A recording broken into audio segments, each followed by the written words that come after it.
এটা আমার কথা নয়, আল্লাহর কোরআন বলেছেন ওয়ামা লিয-যালিমিনা মিন হামিমিন ওয়ালা শাফি', জালেমদের জন্য আল্লাহর কাছে কোনো বন্ধু খুঁজে পাওয়া যাবে না, শাফাআতকারীও সেদিন খুঁজে পাওয়া যাবে না।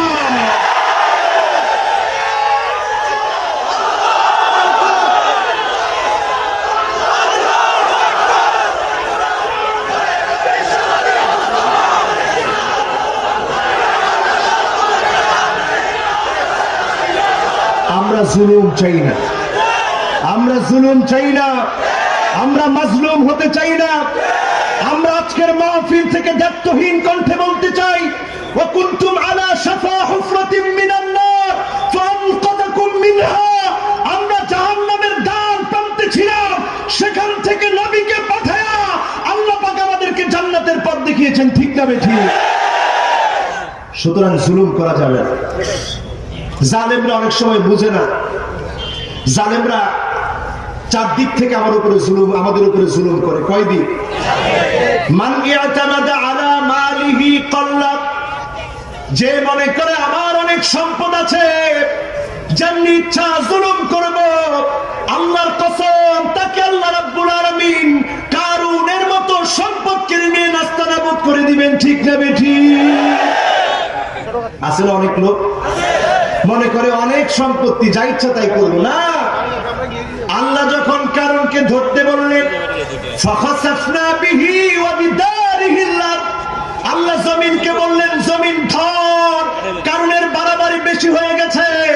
জমিনকে যখন ধরতে বললেন, মুহূর্তের ভিতরে জমিন পাকড়াও করে ফেললো, এমন ভাবে পাকড়াও করে ফেললো কারণকে, চারপাশে একজনকেও বন্ধু হিসেবে কারণ পেল না, ঠিক না বেঠিক?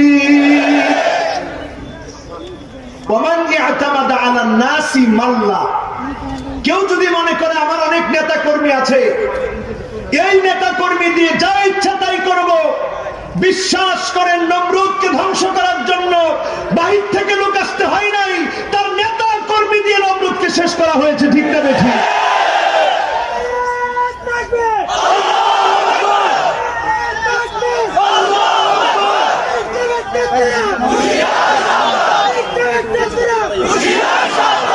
আমাদের কোন শত্রু নাই, আছে? যারা কোরআনের মাহফিলে বাধা দেয় তারা আমাদের শত্রু। আজকের মাহফিল হচ্ছে, কাজে কোনো শত্রু নাই, ঠিক কিনা? শত্রু আছে? শত্রু থাকলে মাহফিল করতে দিত না, যেহেতু তারা বন্ধু এজন্য মাহফিল করতে দিছে, আলহামদুলিল্লাহ পড়েন। সুতরাং আমার ভাইয়েরা খুব খেয়াল করে শুনবেন, আপনি যদি মনে করেন আপনার লোকজন আপনাকে বাঁচাবে, না না, লোকজন বাঁচাতে পারে না, এই লোকজন দ্বারাই আপনি শেষ হয়ে যাবেন, ঠিক না বেঠিক? দেখেন লোকজন দিয়ে মানুষ কেমন বিপদে পড়ে। যুগে যুগে আল্লাহ তার প্রমাণ দিচ্ছে, নমরুদকে দিয়ে, ফেরাউনকে দিয়ে, হামানকে দিয়ে আল্লাহ প্রমাণ দিয়েছেন, ঠিক না বেঠিক? তৃতীয় নম্বরে ওয়ামান ইয়াতামাদা আলা আকলিহি দাল্লাত, কেউ যদি মনে করে আমার বুদ্ধি বিবেক দিয়ে ইসলামের বিপক্ষে আমি কাজ করব, তোমাকে আল্লাহ পাগল বানায় ধ্বংস করে দিবে, তুমি পাগল হয়ে যাবে, ইসলামের বিপক্ষে কোনো কাজ করতে পারবে না, ঠিক না বেঠিক? একজন আসছিল ঢাকা ইউনিভার্সিটির টিচার, সে আমাদেরকে সালাম শিখাতে আসছে, ঠিক কিনা? ইনফল ননি, ইনফল না, কোন দিল্লে ফল আরাম না জানি, কোন দিল্লে ফল আরাম না জানি। আমাদেরকে সালাম শিখাতে যারা এসেছিল, আমাদের সালামে তোমরা ভুল ধরতে এসে জাতি তোমাদের কাজটা করে নিক্ষেপ করেছে। কোরআন হাদিসের কোন বিষয় নিয়ে কথা বলতে গেলে জ্ঞান ছাড়া কথা বললে জাতি তোমাদেরকে ডাস্টবিনে নিক্ষেপ করবে, ঠিক না বেঠিক? সুতরাং আজকের মাহফিল থেকে বলবো, আকল যদি ইসলামের বিপক্ষে কাজে লাগান, আকল যদি ইসলামের বিপক্ষে কাজে লাগান, আপনার ধ্বংস অনিবার্য। কারণ আকল যিনি দিয়েছেন তিনি কে? সিনায় নিতে 1 সেকেন্ড সময় আল্লাহ লাগে না, ঠিক না বেঠিক? চতুর্থ নম্বরে মানুষ জুলুম করে কেমনে?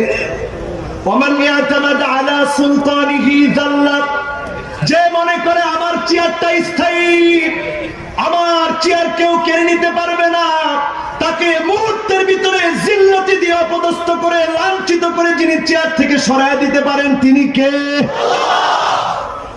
এখন আমাদের জায়গাটা কোথায়?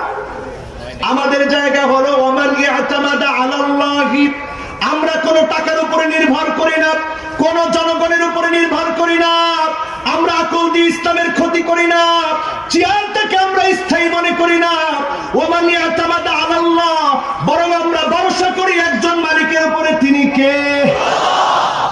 ওমান ইয়াতামাদা আলাল্লাহি ফালা কাল্লা ওয়ালা মাল্লা ওয়ালা দাল্লা ওয়ালা জাল্লা, যে আল্লাহর উপরে নির্ভর করবে, আল্লাহর গোলাম হবে, তার ভয় নাই, তার কোনো অপমান নাই, অপদস্থ হওয়া নাই, লাঞ্ছনা নাই, তাকে যিনি বিজয় দিবেন তিনি কে? এখন আমরা আল্লাহর পথে বিজয়ের অপেক্ষায় আছি, ঠিক কিনা? এর দোকান দেখবেন প্রায় সময় 4 আঙ্গুল উঁচা করে। কয় আঙ্গুল?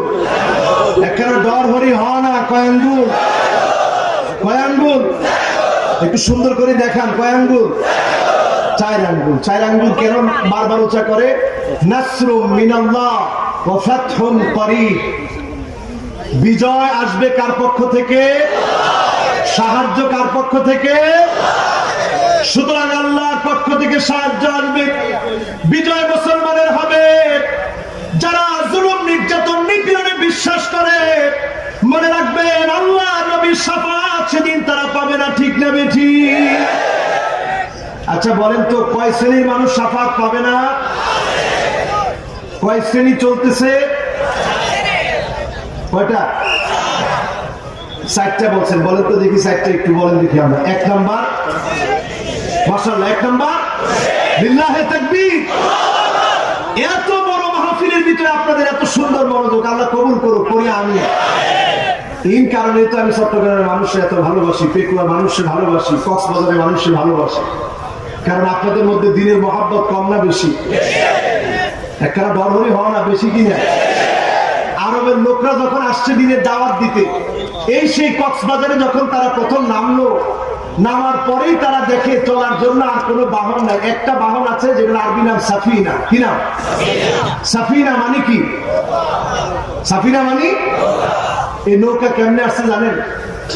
এই নৌকা এইভাবে এসেছে। আরবের লোকেরা তখন মজা করে বলল, আহারে, আরবের মরুভূমিতে চলতে গিয়ে আমাদের লাগে উট। উটনির আরবি হচ্ছে নাকা, আর এখানে দেখি সাফিনা ছাড়া চলা যায় না। তো উট যেমন আমাদের আরব দেশে লাগে, এই কক্সবাজারে চলতে গিয়ে আমাদের সব জায়গায় সাফিনা লাগে। যা, আজকে থেকে আর সাফিনা বলবো না, এটাকেও বলবো নৌকা। ওই নাকা বলছে, ওইখান থেকে হয়ে গেছে, বলেন নাকা থেকে কি হয়েছে? এরপরে তারা দাওয়াত দেওয়ার জন্য চলে গেল কুমিল্লা। সেখানে কুমিল্লার লোকদেরকে দাওয়াত দিয়ে তারা বলতেছে, কুম লিল্লাহ, আল্লাহর জন্য দাঁড়া, নামাজ পড়। কুমিল্লার লোকেরা একটু চালাক তো, যা কাজ হয়েছে, তাহলে নামটা রেখে দেয় কুমিল্লা। নাম হয়ে গেছে। আমাদের দেশের পরতে পরতে ইসলামের ইতিহাস আছে না নাই? বলেন আছে না নাই? এই বছরে গোটা বিশ্ব অবাক নয়নে তাকিয়েছিল আল্লাহর নবীকে নিয়ে, যখন ফ্রান্সে আমার নবীকে যখন অপমান করে কথা বলা হলো, ব্যঙ্গাত্মক কাটুনাটা হলো, সবচেয়ে বড় প্রতিবাদটা হয়েছে লাল সবুজের পতাকা আমার বাংলাদেশের বুকে, ঠিক না বেঠিক?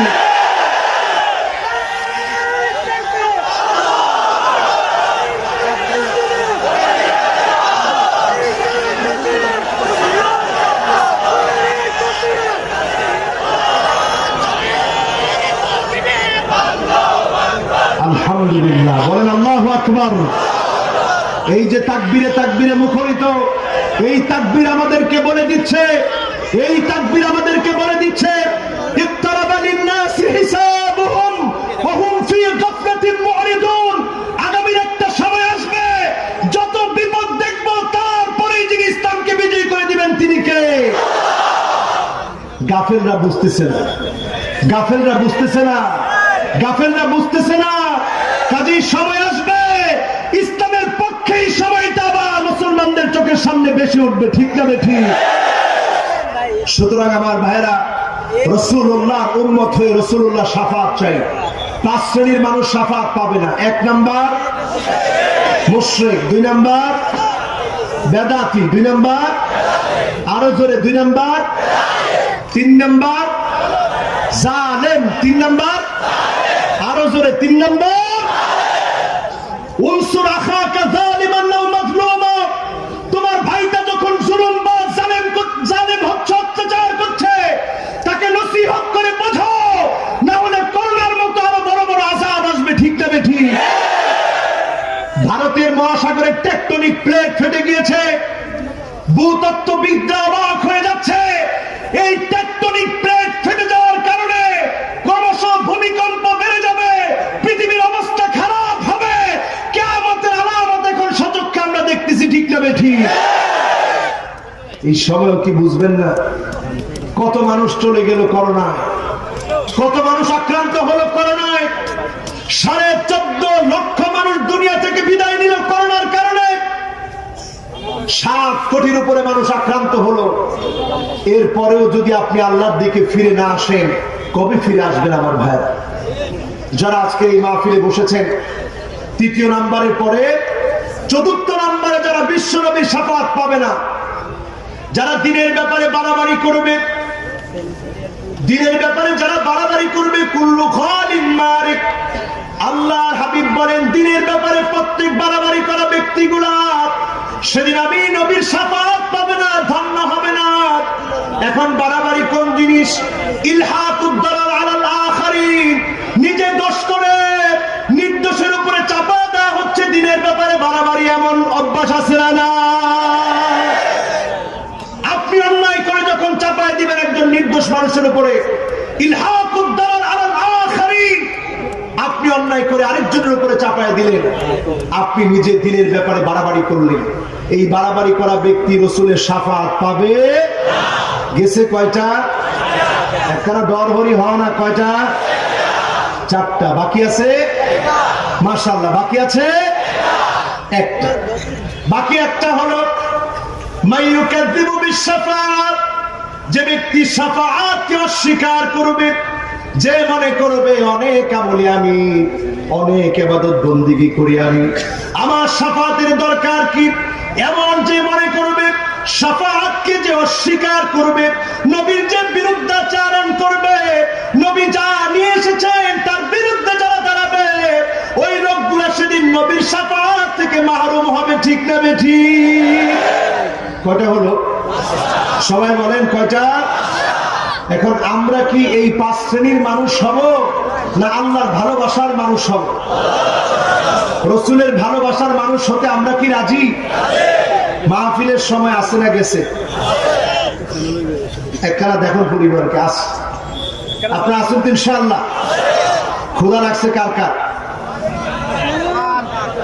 একজন হাত তুলছে, 2জন হাত তুলছে, বলেন কোনো খিদা নাই? ক্ষুধা আছে? আহারে পেটের মধ্যে ক্ষুধা নিয়ে যারা বসছে, আল্লাহর কাছে বলি, আল্লাহ ফি মিজান হাসানাতিনা, যেদিন দাড়ি পাল্লায় আমাদের আমলনামা ওজন দেওয়া হবে, আল্লাহ যেন আমাদের পাল্লাকে ভারী বানায় দেয়। পড়ি আমিন। মাশাআল্লাহ। এবার আসেন, আজকের মাহফিলে একটু দরদ নিয়ে মনটাকে নরম করে কিছু কথা বলতে চাই। जो बात दिल से निकलता वो बात दिल पर असर करता। যে কথাগুলো দিল থেকে বলা হয়, ওই কথাগুলো দিলের মধ্যে আসর করে। আল্লাহ যেন আমাদেরকে সকলকে আমল করার তৌফিক দান করে। করি না আমি? আমার ভাইরা, আমার বন্ধুরা, মনটাকে নরম করে দেন।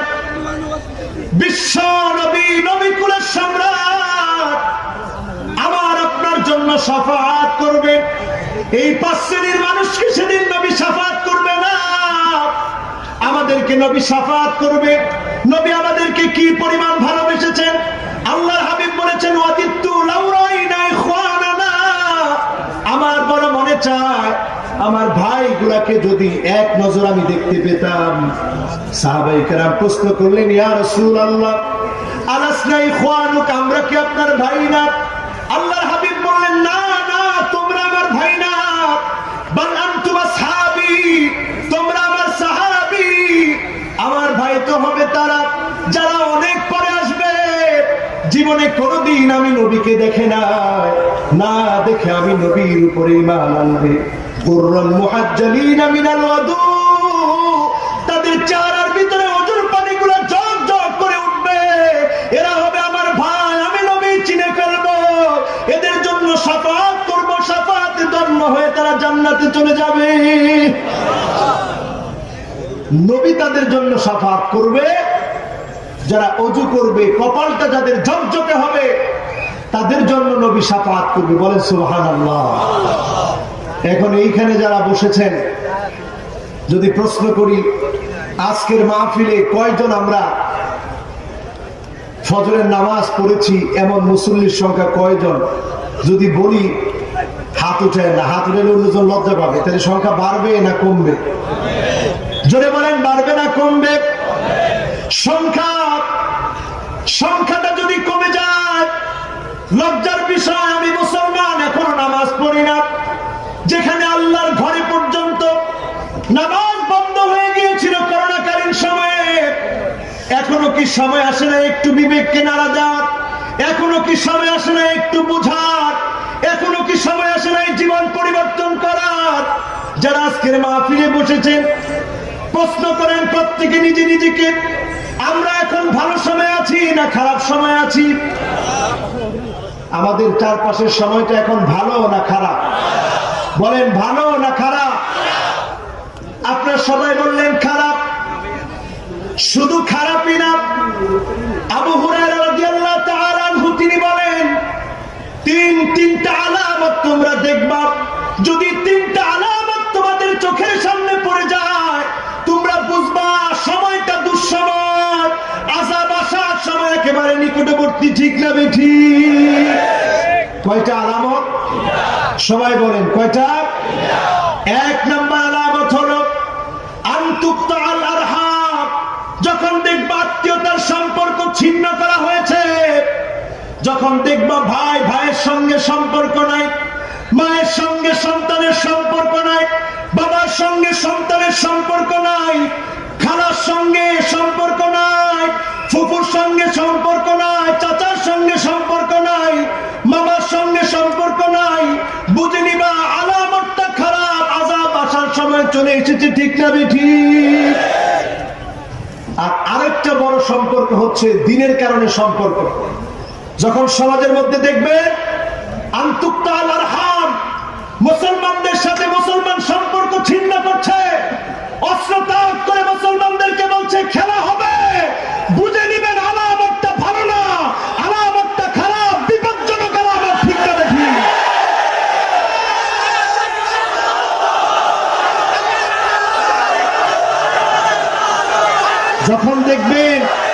যখন দেখবেন আলেমদেরকে আঙ্গুল তুলে ধমক দেখায় কথা বলা হচ্ছে, বুঝে নিবেন মুসলমানের সাথে সম্পর্ক ছিন্ন করা হচ্ছে। এই আলামত ভালো আলামত না, দুঃসময় আলামত। ঠিক না বেঠিক? দ্বিতীয় নম্বরে আমার ভাইরা, আইয়ুসাল মুগবি, যখন তাকে দেখবেন আইয়ুসাল মুগবি, খারাপ জুলুমবাজ, যেই লোকটা ইসলামের বিরুদ্ধাচরণ করে, তার পিছনেই যখন আপনি স্লোগান দিয়ে হাঁটবেন চলবেন, আপনি বুঝবেন দুঃসময় চলে এসেছে, আযাবের আর বাকি নাই। ঠিক না বেঠিক? এখন এই সময় আসতে কি বাকি আছে? আরো জোরে জোরে বলেন, বাকি আছে। তিন নম্বরে তাকায় দেখবেন আমার ভাইরা, আইয়ুসাল মুরশিদ। দ্বিতীয় নম্বরে ছিল আইয়ুতাল মুগবি, খারাপ লোকের অনুসরণ করা হবে। আর তিন নম্বরে আলামত খারাপ কিভাবে বুঝবেন? আইয়ুসাল মুরশিদ, যখন দেখবেন আলেম ওলামাকে কষ্ট দেওয়া হচ্ছে, রাহবারদেরকে কষ্ট দেওয়া হচ্ছে, মুফাসসিরদেরকে কষ্ট দেওয়া হচ্ছে, ইমাম খতিবদেরকে কষ্ট দেওয়া হচ্ছে, তখন বুঝবেন আযাব চলে এসেছে। ঠিক না বেঠিক? এখন দেখেন মুফাসসিরদের উপরে যখন জুলুম করা হয়, নির্যাতন করা হয়, নিপীড়ন করা হয়, মুফাসসিরদের কণ্ঠকে যখন বন্ধ রাখা হয়, মুফাসসিরদের কণ্ঠকে যখন বন্ধ করার অপচেষ্টা চালানো হয়, বুঝে নিতে হবে আলামত খারাপ, আযাব আল্লাহর পক্ষ থেকে নেমে আসতেছে। ঠিক না বেঠিক? আযাব আসার আগে জাতিকে সতর্ক করার দায়িত্ব আলেমদের, জাতিকে সতর্ক করার দায়িত্ব আলেমদের। সেই সতর্ক করার দায়িত্ব নিয়ে আজকের মাঠ থেকে বলতে চাই, এখান থেকে আমরা ফিরে যাব এই অঙ্গীকার, এই প্রত্যয় নিয়ে, জীবনে কোনোদিন জবান দিয়ে হাত দিয়ে অত্যাচার হয় এমন কারো পিছে হাঁটবো না, কাউকে অত্যাচার করবো না। রাজি আছেন মুসলমান?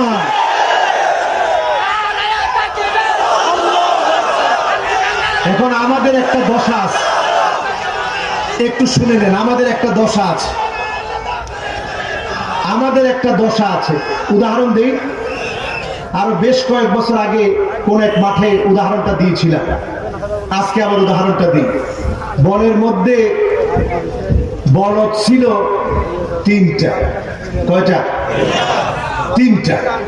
একটা সাদা, একটা কালা, একটা লাল। কয়টা হলো? আরো জোরে বলেন, কয়টা? তিনটা বলদ ছিল। এই তিন বলদকে নিয়ে সুন্দর একটা সংসার, একটা বন। সেই বনের ভিতরে একটা বাঘ। বাঘের যখন ক্ষুধা পেয়েছে, তিনজনের বিশাল একটা ঐক্য, বিশাল একটা প্ল্যাটফর্ম, শক্তিশালী অবস্থান। বাঘ চিন্তা করলো এটাকে ভাঙতে হবে। কেমনে ভাঙবে? প্রথমে বাঘ গিয়ে দুইটার সাথে চুক্তি করলো, লালটার সাথে আর কালাটার সাথে। বললো, তোদের দুইজনের কি সুন্দর কালার, সাদাটার তো কোনো কালারই না, চল এক কাজ কর, সাদাটারে মেরে খা, আমার একটু ভাগ দিস। এখন লালটা আর কালাটা বললো, না না, তা কি হয়, আমরা একসাথে চলি। আমরা কেমনে মেরে খাবো? তুমি মেরে খাও, আমরা কিছু বলবো না, মানে আমরা চুপ, তুমি মেরে খাও। বাঘ নিশ্চুপে প্রথম দিন খেয়ে ফেললো সাদাটারে। কোনটারে? বাকি আছে?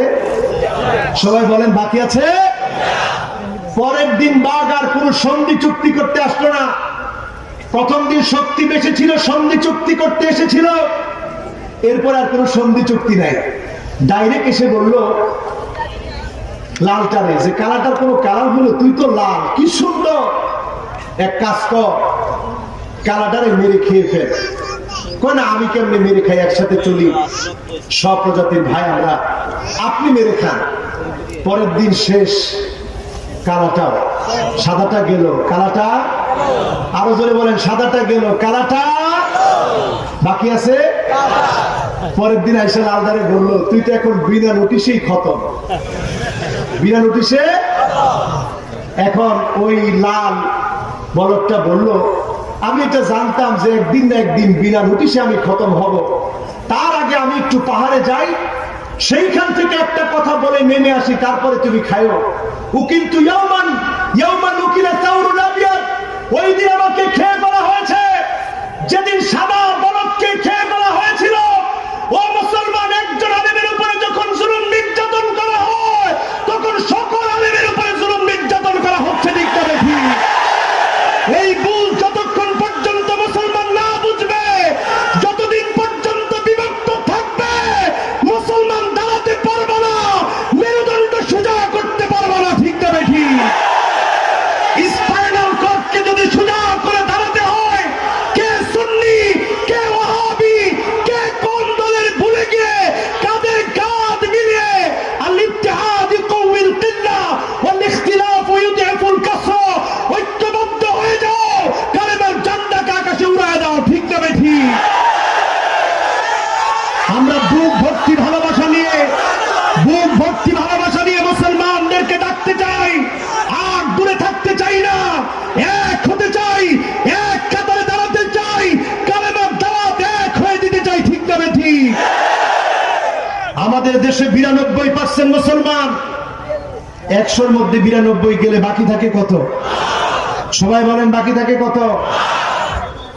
বাকি 8।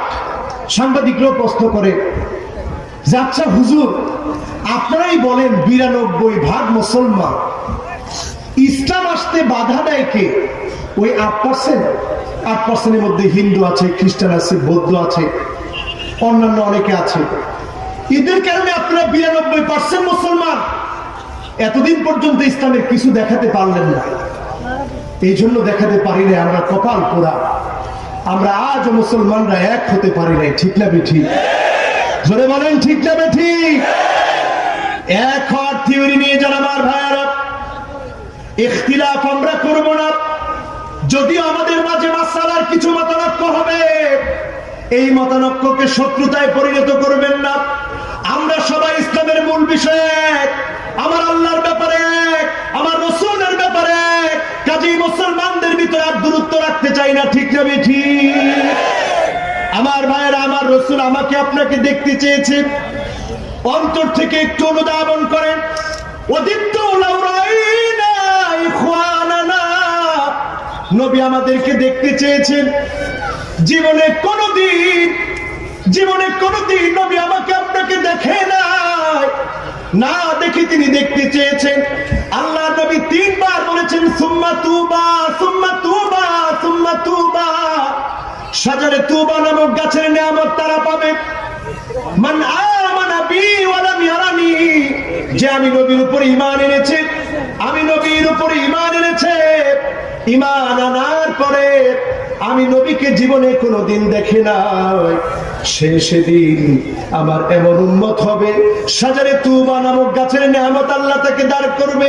শাজারে তুবা নামক গাছের নিয়ামত এমন নিয়ামত হবে যে যেখানেই থাকুক জান্নাতীরা অটোমেটিক্যালি জান্নাতের নিয়ামত, জান্নাতের আওয়াজ তার কানের ভিতরে আল্লাহ পৌঁছায় দিবে। বলেন আল্লাহু আকবার। জান্নাতের হুরেরা সেদিন পড়তে থাকবে নাহনুল খালিদাতু ফালা নাবিদু ওয়া নাহনুন নাইমাতু ফালা নাবাসু ওয়া নাহনুর রাদিয়াতু ফালা নাসখাতু তুবা লিমান কানা লানা ওয়া কুন্না লাহু। সেদিন জান্নাতে হুরেরা সেদিন পড়বে, আর ওই নিয়ামতের আওয়াজ জান্নাতীদের কানে কানে যিনি পৌঁছায় দিবেন তিনি কে? জোরে বলেন তিনি কে? আল্লাহ পৌঁছায় দিবেন আমার আপনার কানে কানে। আজকের মাহফিলে যারা এসেছে, আমার প্রাণ প্রিয় ভাইরা যারা শুনছেন, নবীর মুহাব্বতটা মনের ভিতরে জাগ্রত করেন, আর এই কথা বিশ্বাস করে নেন, আন-নাবিয়্যু আউলা বিল মুমিনিনা মিন আনফুসিহিম। আমাদের জীবনের চাইতে, প্রাণের চাইতে, আত্মার চাইতে যিনি আমাদের কাছে আপন তিনি আমাদের নবীজি, ঠিক না ঠিক? একটা থিওরি মনে রাখবেন, নেতার চাইতে দল বড়, দলের চাইতে আদর্শ বড়, আদর্শের চাইতে রাষ্ট্র বড়, রাষ্ট্রের চাইতে ইসলাম আমার কাছে লক্ষ লক্ষ গুণ নয়, কোটি কোটি গুণ বড়, ঠিক না ঠিক? যদি আমি আপনি এই কথাটা বিশ্বাস করি, নবীর খাঁটি উম্মত হই, আজকের মাহফিলে কথাগুলো যদি আমলের নিয়তে শুনে থাকি, এই মাহফিল থেকে ফিরে যাওয়ার আগেই যিনি আমাদেরকে মাফ করে দিবেন তিনি কে? মনের মধ্যে আশা আছে? আবার 5টা আঙ্গুল উঁচা করেন। কয়টা? সবাই বলেন কয়টা? আল্লাহকে একটু ডাক দেন, আল্লাহ। বলেন আর রহমান, আর রহিম, আল হাই, আল কাইয়ুম। কয়টা নাম হলো? জোরে বলেন কয়টা নাম? হাতগুলো নামান। এই 5টা নাম যারা উচ্চারণ করলাম, ওয়া ইলাহুকুম ইলাহু ওয়াহিদ লা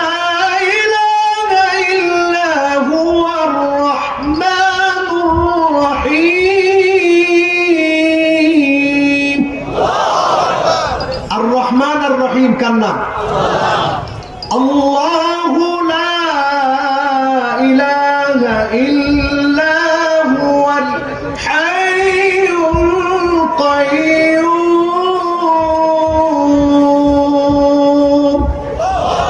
আল হাই কার নাম?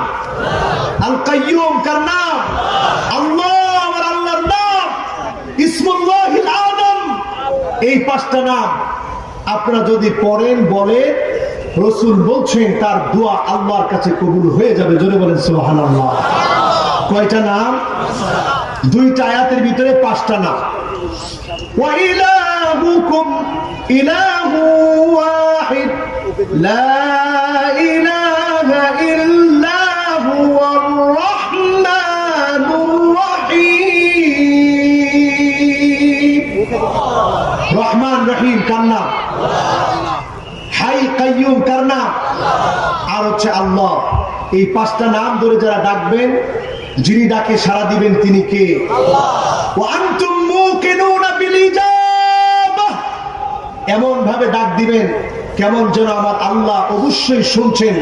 যদি মনের ভিতরে এমন একটা আগ্রহ নিয়ে ডাক দিতে পারেন, যিনি শুনে ফেলবেন তিনি কে? আল্লাহ।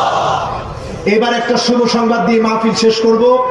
গত বছরও শেষে এসে কিছু কথা বলছিলাম, কিন্তু বুঝতে পারি নাই 2020টা যে এত ভয়ঙ্কর একটা বছর হবে, কল্পনাও করতে পারি নাই। ঠিক না বেঠিক?